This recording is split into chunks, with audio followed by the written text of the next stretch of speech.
आप लोग का स्वागत है इस रेडिएंट क्लासेस में। आज फिर से हम कुछ थ्योरम देखेंगे। वो थ्योरम क्या आपके पास है, यहाँ ध्यान देंगे।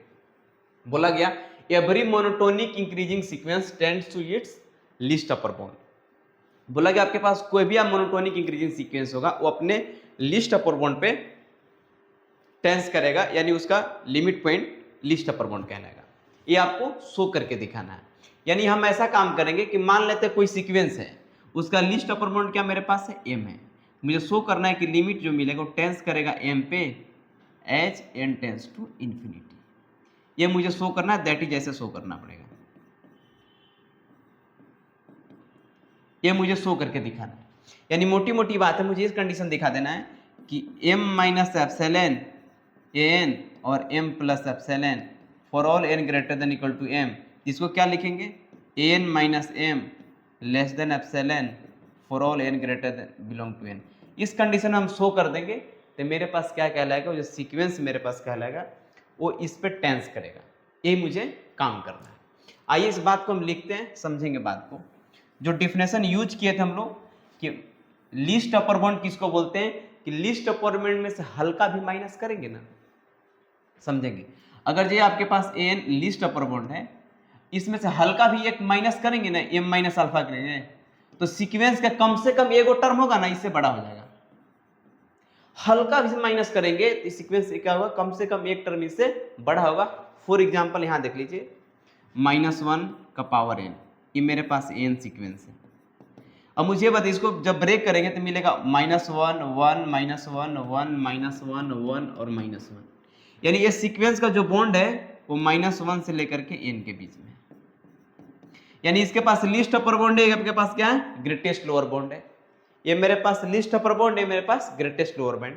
अब बताइए इसमें से हल्का माइनस कर दीजिए। अगर इसमें से आप ऐसे 0.000 और 1 माइनस करते हैं, इसका वैल्यू क्या मिलेगा, 0.999 ऐसे मिलेगा। क्लियर हो गया। अब इस बात को यहां से ध्यान दीजिए। अब इससे बड़ा सीक्वेंस कितना टर्म मिलेगा, देखिए तो ये दूसरा टर्म, चौथा टर्म, छठा टर्म, आठवां टर्म, सारा इवेंट टर्म होगा वो इससे बड़ा हो जाएगा। यानी हम बोले कम से कम एक इनफाइनाइट टर्म भी इससे ज्यादा हो सकता है। यानी कि लिस्ट अपर बाउंड में से हल्का भी कम करेंगे ना तो सीक्वेंस का कम से कम एक टर्म ज्यादा हो जाएगा। यानी इनफाइनाइट टर्म भी ज्यादा हो सकता है, लेकिन कम से कम एक टर्म कंफर्म है कि उससे ज्यादा होगा। चलिए ये हम लोग स्टार्ट करते हैं प्रूफ के बारे में। अब इसी बात को हम लोग यूज करेंगे। चलिए यहां बोला गया मेरे पास सॉल्यूशन में, बोला कि एवरी मोनोटोनिक इंक्रीजिंग सीक्वेंस, मुझे शो करना है, let sequence n be a monotonic increasing sequence, monotonic increasing sequence, then we have to prove that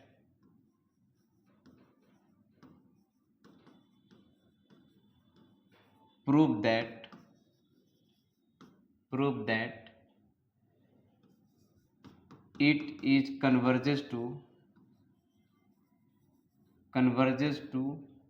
its least upper bound,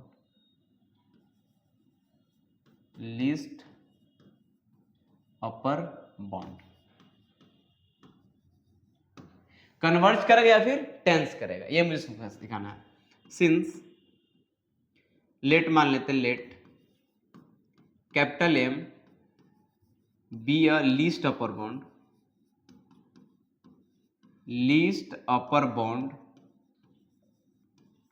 of a sequence n, तो then n का value होगा less than equal to में capital M for all n belong to n. इसका कहने का मतलब है sequence का आप कोई भी टर्म पुट कर दीजिए, एन का वैल्यू 1 2 3 4 5, हर एक टर्म अगर एम के बराबर या एम से छोटा होगा तो दिस इंप्लाइज दैट, यहां लिख देंगे एन जो होगा वो ग्रेटर देन होगा M minus epsilon for at least 1 n belong to n where epsilon greater than 0 is very small, मैंने ये लिस्ट अपर बाउंड में से हल्का भी कम करेंगे ना तो सीक्वेंस का कम से कम एक टर्म या एक से ज्यादा भी कम से कम एक टर्म इससे क्या हो जाएगा, बड़ा हो जाएगा। इन पार्टिकुलर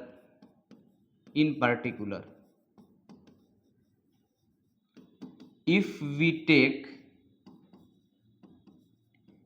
n बराबर में m तो देन ये m का जो वैल्यू होगा वो ग्रेटर देन इक्वल टू में कैपिटल M माइनस एप्सिलॉन होगा। इसका नाम इक्वेशन नंबर फर्स्ट दे देते हैं, इसका नाम इक्वेशन नंबर सेकंड दे देते हैं। सिंस दिया हुआ sequence n is monotonic increasing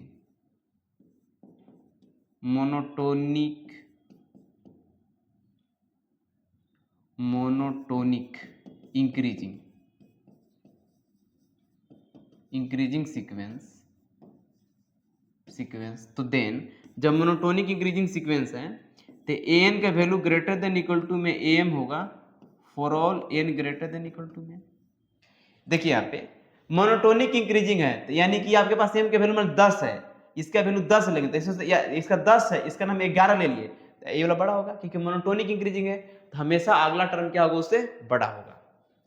जब इससे बड़ा होगा तो दिस इंप्लाई इसका वैल्यू क्या है तो an का वैल्यू होगा, देखिए ये वाला चलो छोटा ही है तो इसका वैल्यू बड़ा होगा किससे, कैपिटल M माइनस एप्सिलॉन से।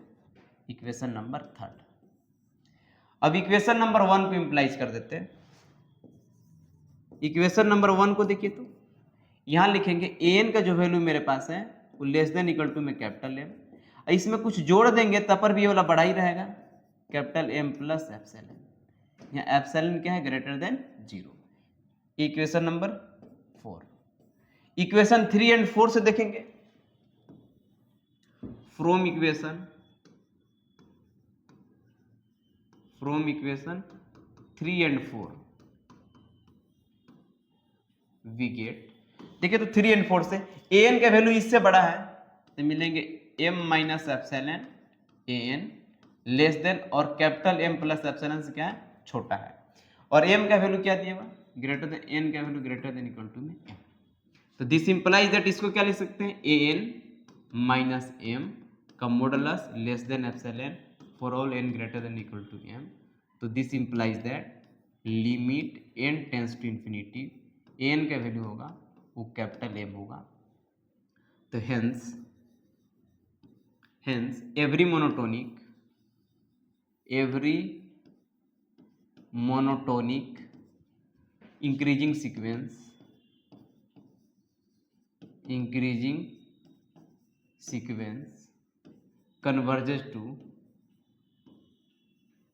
converges to its least upper bound।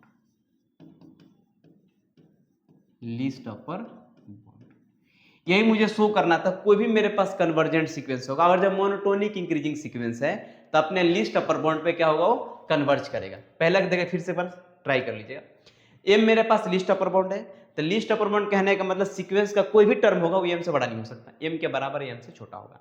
लेकिन लीस्ट अपर बाउंड में हल्का सा भी माइनस करेंगे ना तो सीक्वेंस कम से कम एक टर्म ज्यादा हो जाएगा, बात यहाँ लिखा होगा। अब यहाँ n के वैल्यू में पार्टिकुलर n बराबर में m पुट कर दिए, ऐसा कंडीशन लगा दिए।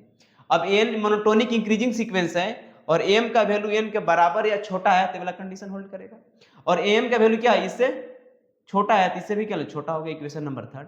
इक्वेशन नंबर 1 देखिए an में ये वाला बड़ा है, अब बड़ा में थोड़ा और दे देंगे तो बड़ा ही रह जाएगा, ये बड़ा हो गया। यहाँ पे जैसे यहाँ पे हल्का जोड़ दिए तो क्या हो गया, ये वाला बड़ा हो गया, इसको बड़ा कर दीजिएगा, सॉरी। जैसे यहाँ पे बड़ा हो गया अब यहाँ कंडीशन ये वाला आ गया, अब इसे यहाँ देंगे तो ये मॉडुलस में कन्वर्ट जैसे n क्या हो गया, लिमिट m हो गया। इस तरह से करके हम लोग शो करते हैं कि कोई भी आपके पास मोनोटोनिक इंक्रीजिंग सीक्वेंस है वो कन्वर्ज क्या करेगा, लिस्ट अपर बाउंड पे। चलिए इसका आप स्क्रीनशॉट ले लीजिए। एक और मिलेगा क्वेश्चन इस पे ध्यान देंगे।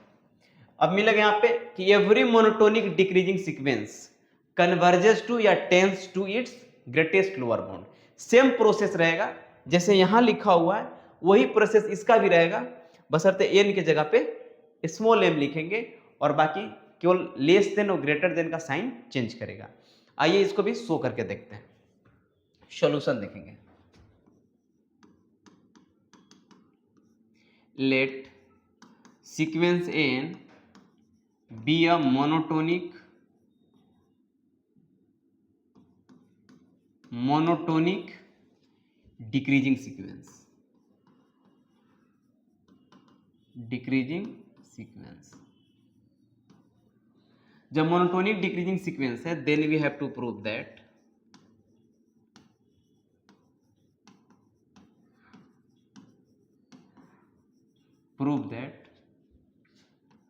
sequence n is converges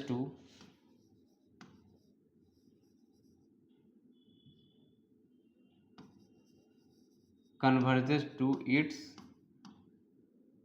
greatest lower bound, greatest lower bound। मुझे ये शो करना है कि मेरे पास सीक्वेंस है वो मोनोटोनिक डिक्रीजिंग सीक्वेंस है, तो अपने ग्रेटेस्ट लोअर बाउंड पे कन्वर्ज करेगा। लेट हम मान लिए small m be the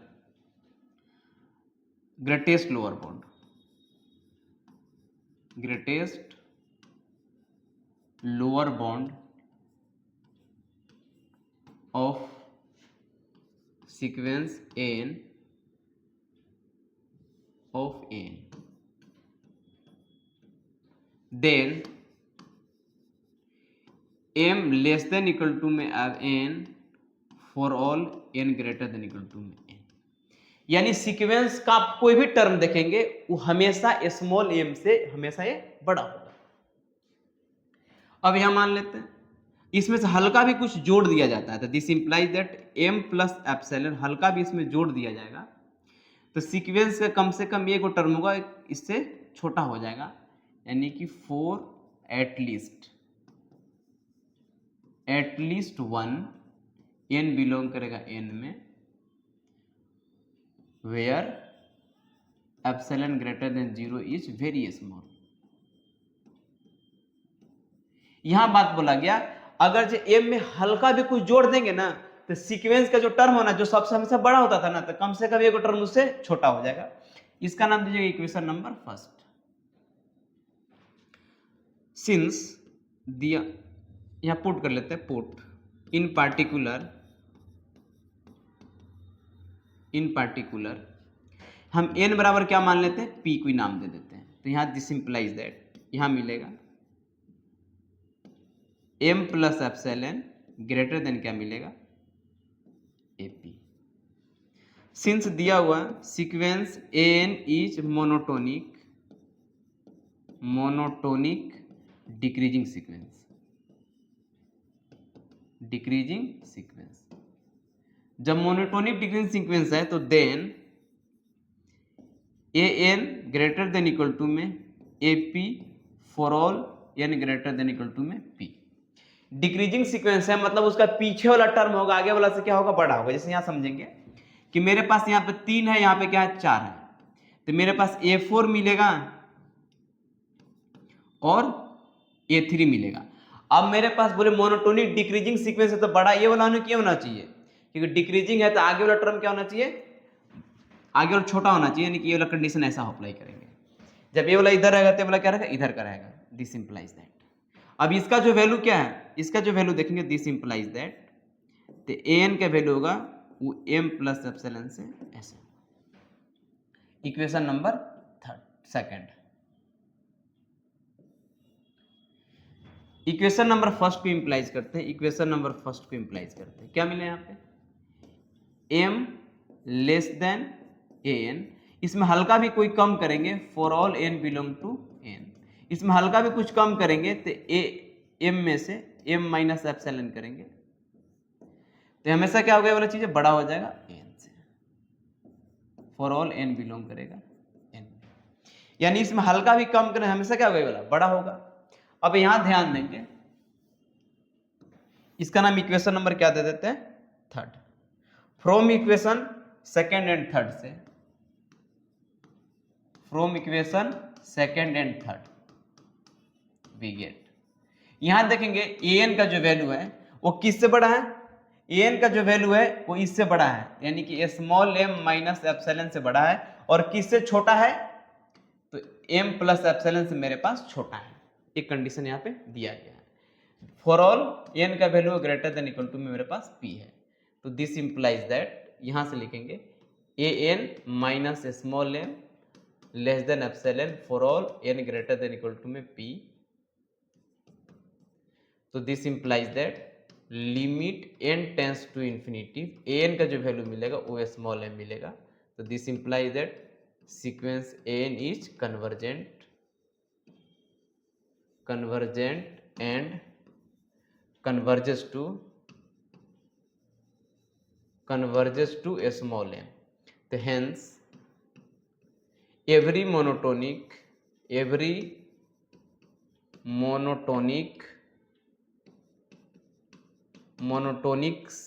decreasing sequence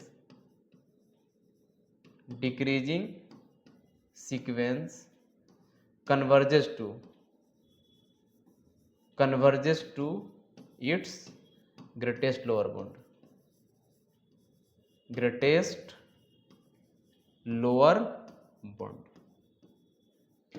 इसी तरह से हम लोग थ्योरम को शो करते हैं। यहां फिर से बात देख लेंगे, मेरे पास m क्या है, लीस्ट ग्रेटेस्ट लोअर बाउंड है, यानी कि सीक्वेंस का कोई भी टर्म होगा वो m से बराबर या उससे बड़ा होगा, लेकिन उसमें हल्का भी कुछ जोड़ देंगे ना तो सीक्वेंस कम से कम एक टर्म क्या वो उससे छोटा हो जाएगा, ये लिखा हुआ।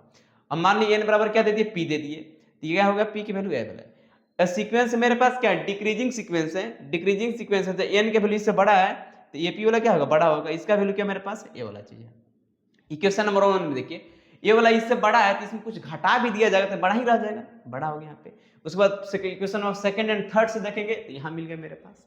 अब इसको मॉडुलस फॉर्म में लिख दिए, लिमिट क्या मिल गया, m मिल गया, तो n क्या होगा, कन्वर्जेंट हो गया। अब किस पे कन्वर्ज कर रहा है, स्मॉल m पे, स्मॉल m को क्या माने थे, ग्रेटेस्ट लोअर बाउंड, यानी कोई भी आपके पास मोनोटोनिक डिक्रीजिंग सीक्वेंस होगा वो अपने ग्रेटेस्ट लोअर बाउंड पे कन्वर्ज करेगा।